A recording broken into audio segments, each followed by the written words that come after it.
जय श्री ओम नमः सिद्धेभ्यः। जय श्री महावीराय नमः। जय श्री परम्पराचार्य गुरुवे नमः। जय श्री उमा स्वामी गुरुवे नमः। जय श्री शांति सागर गुरुवे नमः। जय श्री विद्यानंद गुरुवे नमः। मोक्ष मार्गस्य नेतारं भेत्तारं कर्मभूव्रतां ज्ञातारं विश्वतत्त्वानां वन्दे तद्गुणलब्धये। मङ्गलं भगवान् वीरो मङ्गलं गौतमो गणी मङ्गलं कुन्दकुन्दार्यो जैन धर्मोस्तु मंगलम। तत्वार्थ सूत्र परम मांगलिक ग्रंथ है। आचार्य कुंद के पट्टे शिष्य आचार्य उमा स्वामी द्वारा यह विक्रम की प्रथम शताब्दी में लिखा गया। संस्कृत इसकी भाषा है। शैली इसकी सूत्रात्मक है। 10 अध्याय में विभाजित है और 7 तत्वों का इसमें वर्णन है। हम सभी लोग चतुर्थ अध्याय में देख रहे थे ज्योतिषी देवों के बारे में। किस प्रकार से ज्योतिषी देवों का जो गमन है वह 2.5 दीप में होता है और 2.5 दीप के बाहर जो है ज्योतिषी देवों किस प्रकार से अवस्थित हैं, अर्थात वह गमन नहीं करते हैं। यहाँ सूत्र में अपन ने देखा था नित्य गतियो नृलोके, जो नित्य ही गतिमान हैं मनुष्य लोक में, ऐसे ज्योतिषी देव। और उसके बाद बहिर्वस्थिता नाम का सूत्र देखा था, जिससे यह सूत्र कथन था कि बाहर के जितने भी और भी ज्योतिष आदि सूर्य चंद्रमा आदि हैं वो कैसे हैं, स्थिर हैं। इस प्रकार से थोड़ा बहुत और इसकी अपन यहाँ पर चंद्र और सूर्य की जानकारी लेते हैं। चंद्र और सूर्य प्रतिदिन आधी आधी गली का अतिक्रमण करते हैं, जो भ्रमण करते हैं, सुमेरु पर्वत के चक्कर लगाते हैं। तब द्वीप और समुद्रों के अपने अपने चंद्रों में से आधे एक भाग में और आधे दूसरे भाग में की पंक्ति में क्रम से ये संचार करते हैं। जम्बू द्वीप में 180 योजन और लवण समुद्र में 330 योजन 4 क्षेत्र हैं सूर्य चंद्र आदि के भ्रमण करने की, जिसमें वो संचार करते हैं। जितने भी जो ये सूर्य चंद्र ग्रह नक्षत्र हैं, इनको आभियोग जाति के जो देव होते हैं वो इनको संचार कराते हैं। और उनका जो मुख आकार आदि भी होता है वो हाथी, घोड़ा, अश्व और गज इस प्रकार से होता है।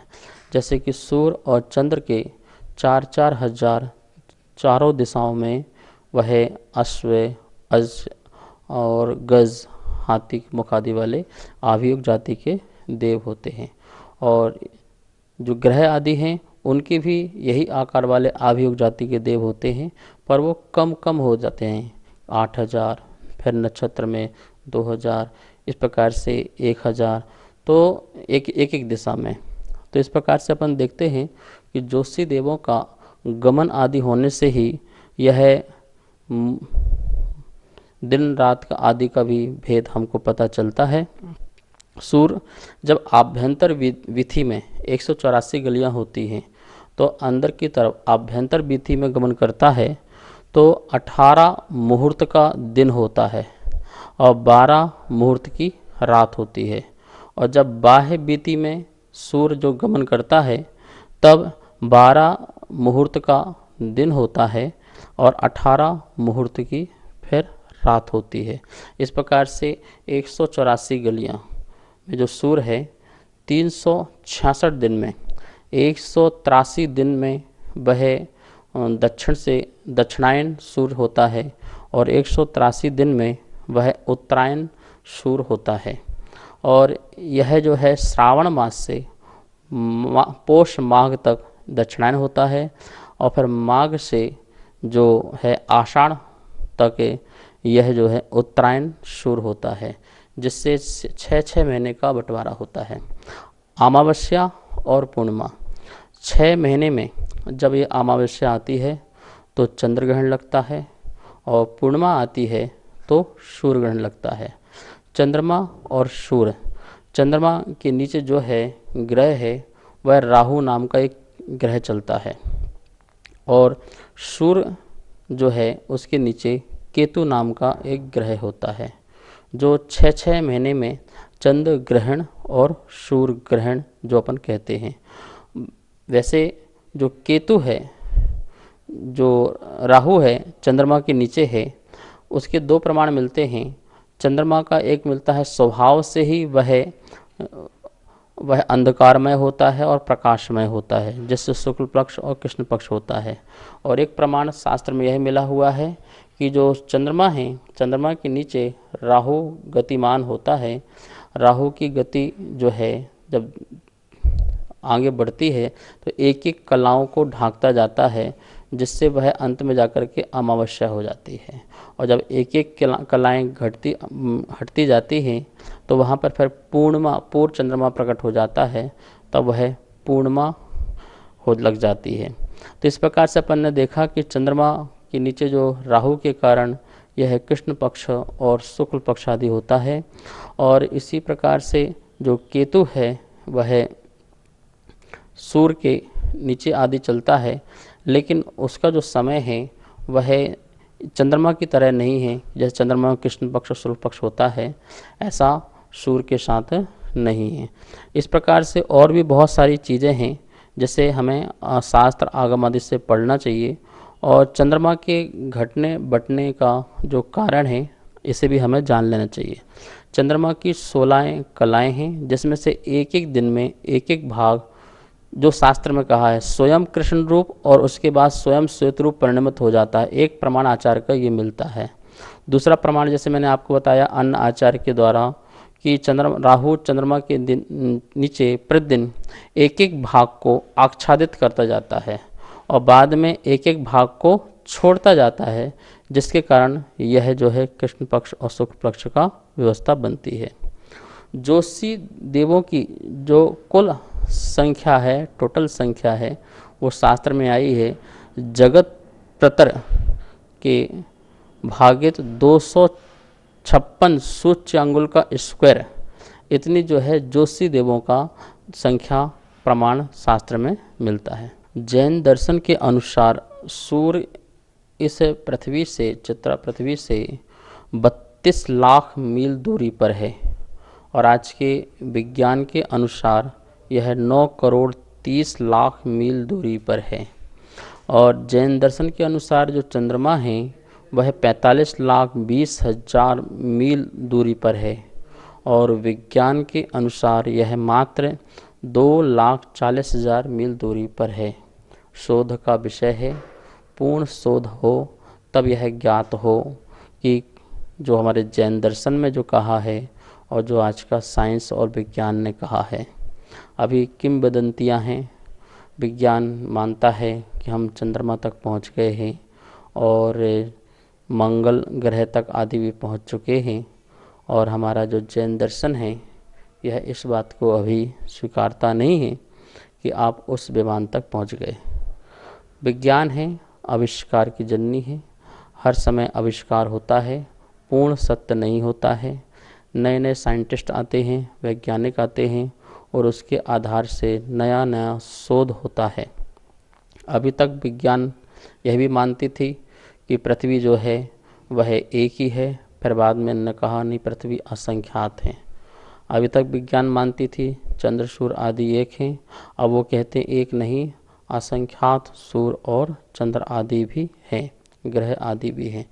तो धीरे धीरे साइंस जो है वह जैन जो विज्ञान है उनके अनुरूप है, आगे आगे अपना ज्ञान शोध का करेंगे और वही निकल कर सामने आएगा। अभी जो विज्ञान है वो पृथ्वी को लेकर के भी दुविधा में है। वह कहती है पृथ्वी गोल है और जैन विज्ञान कहता है पृथ्वी जो है गोल है पर थाली की तरह गोल है, चपटी और थाली की तरह गोल है।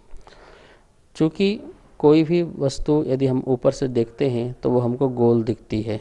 जैसे हम आसमान को देखें तो वो हमको गोल दिखाई देता है, जो होता नहीं है। हमको लगता है कि आसमान जो है नीचे झुका हुआ है, दूर से देखते हैं। रेल की पटरी में आप खड़े हो जाइए तो आपको लगेगा कि जाके कि आगे रेल की पटरियां जो हैं जुड़ गई हैं, मिल गई हैं, जो ऐसे होती नहीं है। तो हमारी जो दृष्टि है और जो हमारा फोकस है वो हर वस्तु को गोल देखता है। तो ऊपर से जो भी चीज़ दिखती हैं वो सब क्या है, गोल दिखते हैं। अब आप देखिए जो ये हैं, आपको विमान दिखते हैं, सूर्य चंद्र ग्रह आदि की विमान कैसे हैं। जैसे एक संतरा है, इस संतरा के दो खंड कर दो, तो दो खंड करने के बाद जो एक खंड ऊपर का भाग जो ऊर्ध्व वाला फ्लैट वाला रखो और नीचे का सकरा रखो।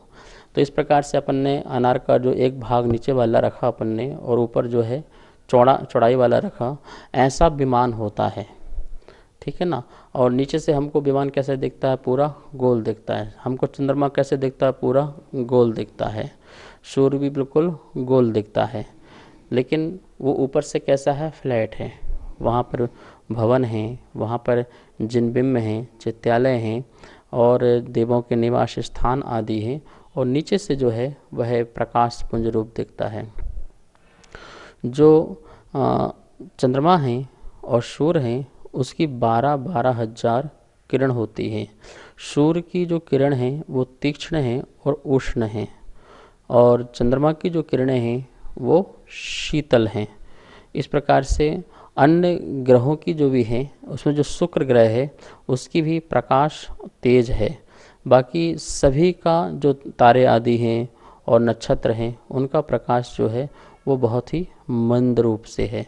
इस प्रकार से बहुत सारी जानकारी हमारे जैन शास्त्र में ज्योतिष के विषय में है, जो बहुत बड़ा रिसर्च का विषय है। बहुत बड़े पुस्तकें हैं, जम्बूद्वीप प्रणति है, त्रिलोक प्रणति है, त्रिलोक सार है, और भी बड़े बड़े ग्रंथ हैं जिसे हमें पढ़ करके आज के विज्ञान से मिलान होना चाहिए, और हमें उन तक अपनी बात पहुंचाना चाहिए कि अभी इसमें भी बहुत बड़ा रिसर्च किया जाए, जिससे यह निकल के आएगा कि कौन कितना सत्य है और भगवान की वाणी में कितनी यथार्थता है। साइंस भी इस बात के लिए हो सकता है। हमारे जैन समाज के लोगों पर सब कुछ होता हुआ भी एक रिसर्च सेंटर नहीं है।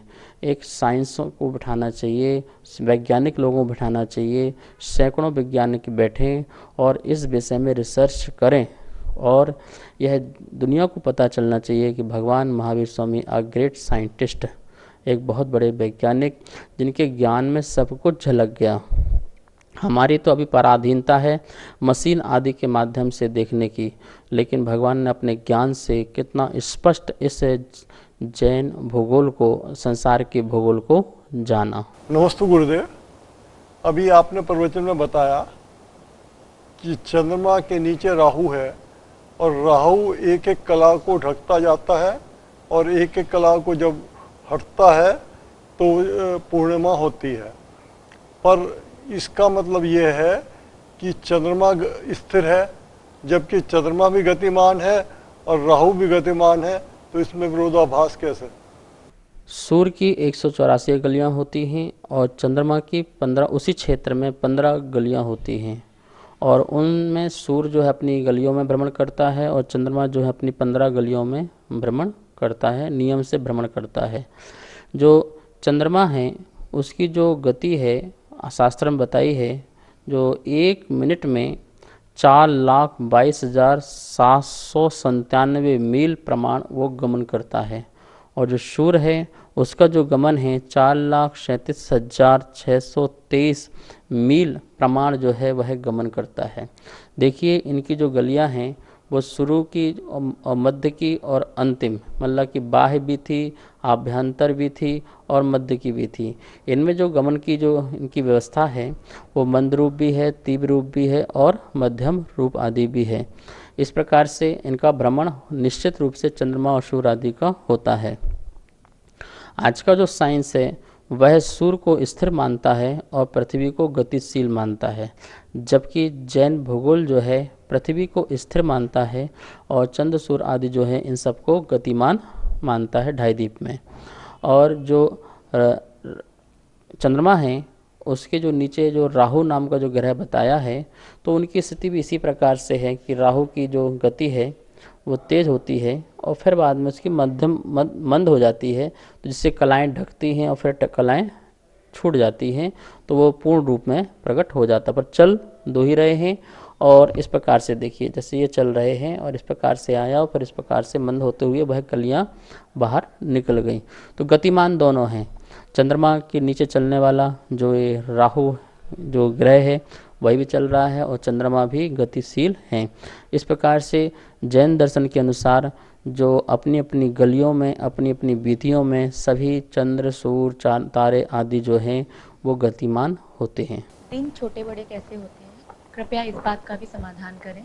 श्रावण माह में जो सूर्य है वो आभ्यंतर वीथि में अर्थात आभ्यंतर मतलब प्रथम गली में जब गमन करता है तो उस समय जो मुहूर्त होता है दिन का वो 18 मुहूर्त का दिन होता है, अर्थात 14 घंटा 24 मिनट का दिन होता है। और रात जो होती है 12 मुहूर्त की अर्थात 9 घंटा 36 मिनट की होती है।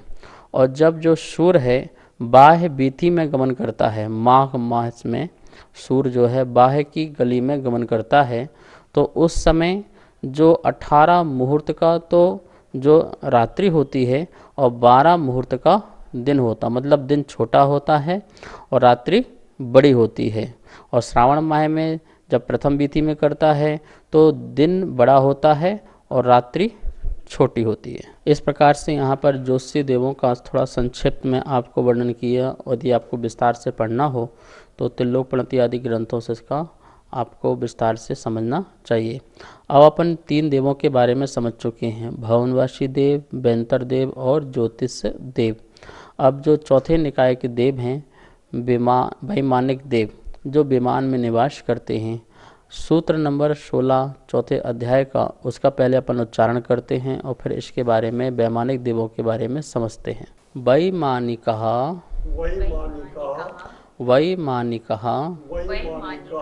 इस प्रकार से यहाँ सूत्र का उच्चारण हुआ और इस सूत्र को एक बार बोर्ड में भी देखते हैं और समझते हैं। चतुर्थ अध्याय का सूत्र नंबर 16 वैमानिकः सूत्र बहुत सरल है और विमान शब्द से बना हुआ है।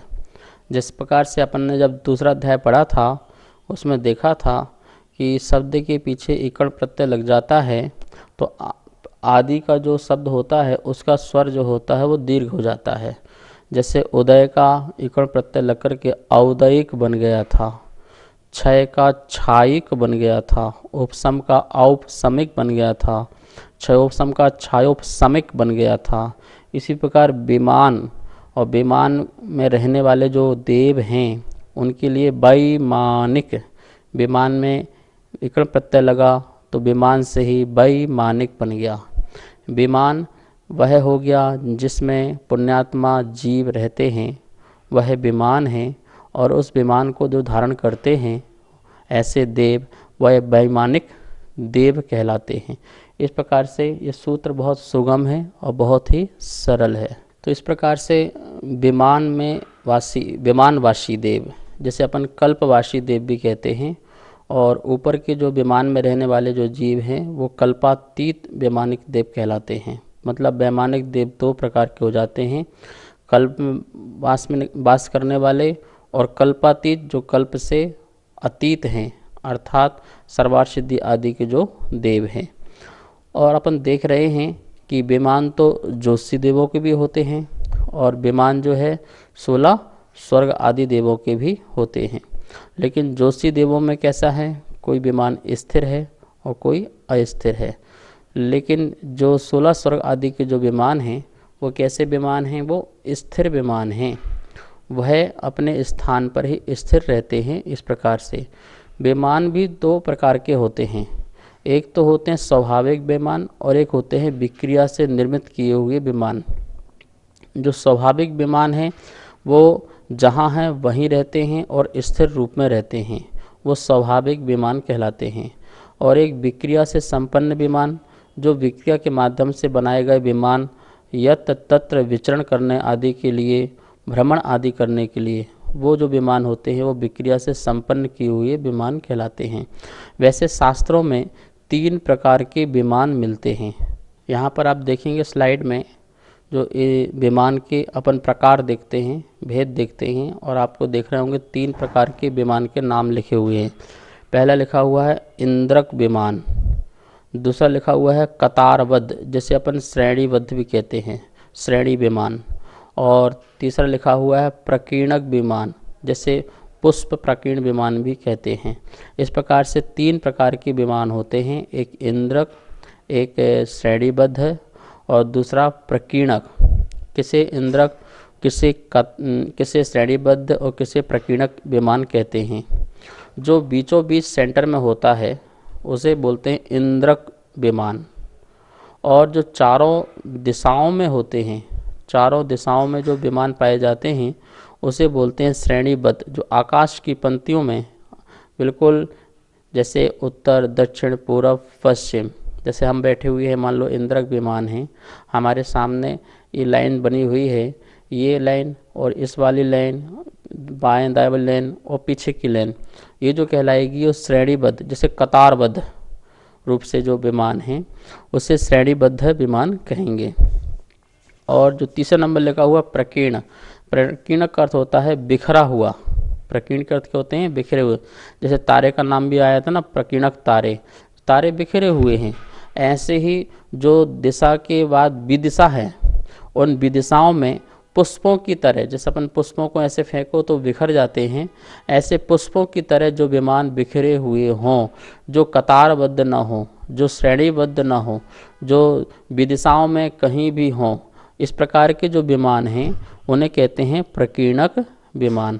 इस प्रकार से इंद्रक, इंद्रक के बाद श्रेणीबद्ध चारों दिशाओं में, और चारों दिशाओं की विदिशाओं में जो विदिशाएं बसती हैं उनमें प्रकीर्णक आदि के विमान पाए जाते हैं। देवों के जो 16 स्वर्ग आदि देव आदि के जो विमान हैं वो ज्योतिष देवों के विमान से भी बहुत ज़्यादा तेज दीप्ति वाले और चंद्रमा की कांति से भी ज़्यादा अधिक कांति वाले ये विमान होते हैं। सूर्य की तेज और चंद्रमा की जो कांति है उससे कई गुना जो है देवों के विमान की दीप्ति और कांति रहती है। प्रत्येक जो विमान हैं उनमें मणियाँ, मोती और अद्भुत जो चीज़ें हैं, आश्चर्यजनक चीज़ें हैं वो उसमें रहती हैं। घंटियाँ, घंटे, झुनझुन और रत्न, शिलाएँ आदि ये सभी उसमें मौजूद रहती हैं। उनमें अनेक प्रकार के चित्र और पेंटिंग, ये सब कुछ जो है उसमें बनी होती है, जिसे देख कर के महा आश्चर्य प्राप्त होता है कि ये कैसे हो सकता है, ये कैसे बन सकता है। जैसे मान लो कि अभी बहुत बड़ा यहाँ पर विमान आ जाए एयरपोर्ट में, लाखों लोग देखने पहुँचे कि कैसे बना होगा, कैसे हुआ होगा। मान लो अभी एक आकाश में जो विद्याधरों की जो विमान है, यदि वो आ जाए तो उसको देखकर लोग आश्चर्यचकित हो जाते हैं, ठीक है ना।